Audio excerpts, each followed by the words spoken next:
उत्तर प्रदेश पंचायत चुनावों में बीजेपी ने 75 में से 67 सीटें जीत ली। सीएम योगी आदित्यनाथ इसे 2022 के विधानसभा चुनावों से पहले बीजेपी के हक में जनता का फैसला बता रहे हैं और दावा कर रहे हैं कि 2022 में बीजेपी 300 से ज्यादा सीटें जीतेगी।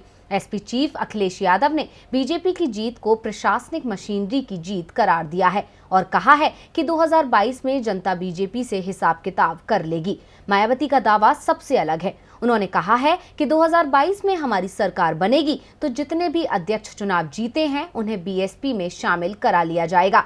और जब ये सवाल किसान नेता राकेश टिकैत से पूछा गया तो उन्होंने क्या कहा, देखिए ये रिपोर्ट। बीजेपी को पंचायत चुनावों में बड़ी जीत मिली, लेकिन चुनावों के दौरान जिस तरह अधिकांश जिलों में आरोप प्रत्यारोपों का दौर चला, विपक्ष के प्रदर्शन हुए, उससे बीजेपी की जीत पर सवाल खड़े हो गए। किसान नेता राकेश टिकैत ने कहा कि जनता ने तो बीजेपी को सबक सिखा ही दिया था। उन्होंने कहा कि बीजेपी बंदूक के दम पर चुनाव जीती है।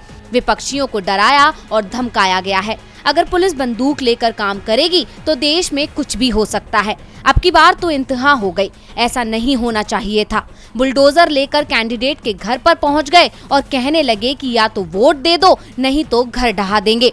राकेश टिकैत के गृह जिला मुजफ्फरनगर में भी बीजेपी प्रत्याशी को ही जीत मिली है। इसे लेकर टिकैत ने कहा, जब अधिकारी पार्टी के एजेंट के रूप में काम करेंगे और कैंडिडेट के परिवार वालों को पकड़ कर रखेंगे तो ऐसा ही होता है। परिवार को बंदूक की नोक पर रखकर वोट डलवाया जाता है।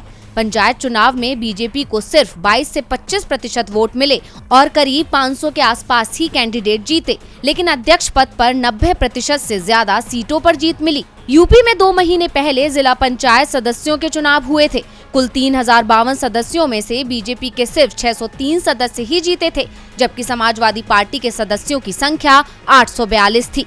1100 से ज्यादा निर्दलीय चुनाव जीते थे। इसके बावजूद बीजेपी ने जिला पंचायत की 75 में से 67 सीटों पर कब्जा जमा लिया। डीवी लाइव की रिपोर्ट।